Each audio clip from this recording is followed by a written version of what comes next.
Hey there, everybody. I'm John Campea. Thanks for visiting my movie vlog. And you know, we are now less than 3 months away from what I am calling the most anticipated 2-week window of the movie calendar year this year. And of course, that is the window in which on November 3rd, Thor Ragnarok hits theaters, and just 2 weeks later on November 17th, Justice League hits theaters. Yes, I would even say that this window of time is even more anticipated than that 1.5 week window where we had Spider-Man Homecoming and War for the Planet of the Apes coming out. I think this is that window of time most movie fans have been looking forward to.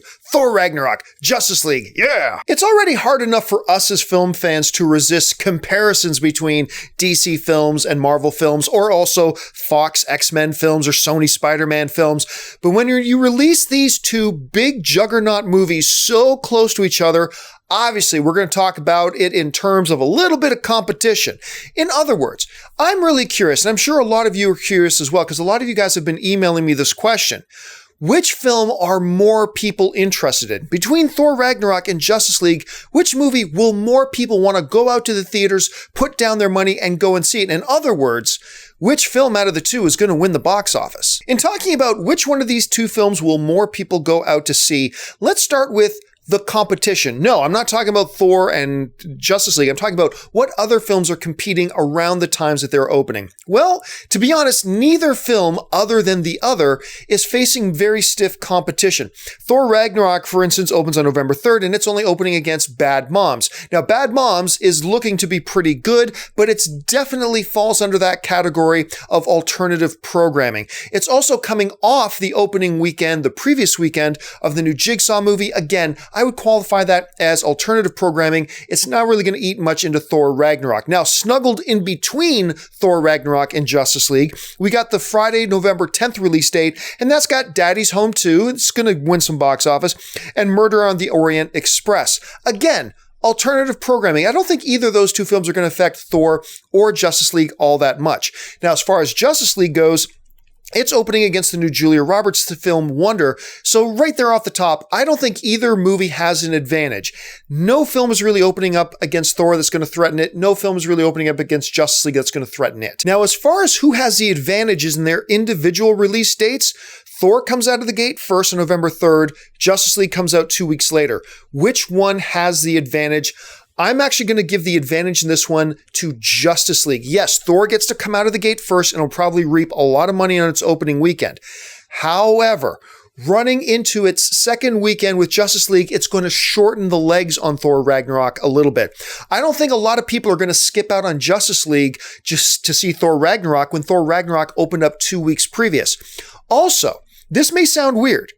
If Thor Ragnarok is good opening on November 3rd and people like it and enjoy it, that actually works to Justice League's advantage, because if a bunch of people go out 1 week and see this comic book movie, Thor Ragnarok, and have a really good time, they're actually more likely to come back to the theater in 2 weeks to watch the next big comic book film, which is Justice League. So Thor Ragnarok being a good film, I think actually works to Justice League's advantage. So as far as which one of the two films has the advantage when it comes to their individual release dates, I'm going to give the nod to Justice League on that one. Now let's talk about their individual cinematic universe films that led up to these movies. In this case, I'm going to give the nod to Thor Ragnarok. Thor Ragnarok is coming off of a string of successful movies in the MCU, both critically, fan-wise, and financially. When you're coming off of Civil War, you're coming off of Doctor Strange, you're coming off of Spider-Man Homecoming. Thor Ragnarok is coming off a string of successful films. Now, Justice League is coming off a very successful Wonder Woman film. However, before that, you're looking at Suicide Squad and Batman vs. Superman, which both made a lot of money, but were a little bit divisive when it came to the critic and fan ratings. So, in terms of momentum, I'm going to give the slight check mark to Thor Ragnarok. Now, let's talk about interest in the trailers. A lot of people have been writing to me saying, well, John, more people watch this trailer than that trailer. That means more people are going to go see this movie. Now, while it may be true that a few more people have watched the Thor trailers, I actually give no credit to that whatsoever. Why? You know what trailer got watched more than Star Wars The Force Awakens? 50 Shades Darker. Did more people go to see 50 Shades Darker than went to go see Star Wars The Force Awakens? No. Just because a trailer gets a lot of attention doesn't necessarily mean that people are really interested in going to see it. So, in terms of trailer excitement, I'm going to call this one even and call it a wash. Now let's look at name brand, just which name will get more people excited. Thor is a part of the MCU, and that's great. I think the first Thor movie was magnificent. The second one, not so much. So there is some excitement there about the Thor Ragnarok film just based on name brand, because you also have the Hulk in there, and a lot of people are really excited about that. On the other hand, you got the Justice League. You've got some of the most popular comic book characters of all time. Thor is great. It's got a great name, but as far as pure name recognition and name excitement, you got to give the check mark to Justice League. So look, at the end of the day, taking all of that in consideration, which one of these two titanic movies, Thor Ragnarok, Justice League, do I think will get more people out to the theater to watch it and win the box office?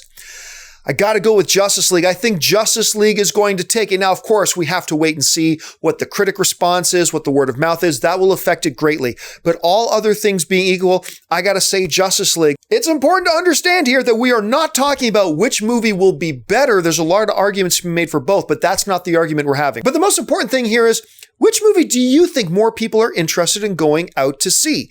Thor or Justice League? Jump into the comment section below and leave me your answer, but also why you think more people will see Justice League or more people will see Thor. Leave your thoughts in the comment section below.